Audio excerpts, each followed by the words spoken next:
जान तो रहनु बिया। हाँ हम हिमालय पर्वत पे गए रहनी। अच्छा हाँ ओइजा बहुत तपस्या करके ठीक है। एको बहुत निमन योग सीख के आइल बनी। कैसन? बताओ तनी वो योग के कैला से ई फायदा बा अच्छा कि विश्व के कल्याण हो सकेला। ठीक है। सही। सीखबो? हाँ तो हमरो सिखाओ। सीखो।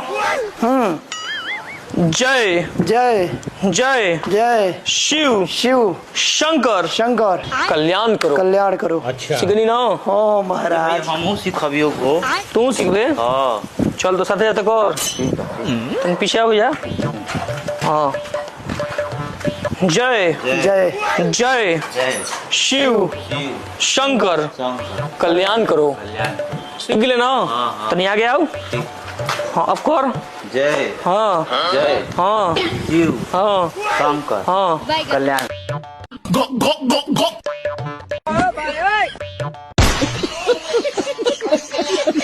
अरे मर देता नहीं।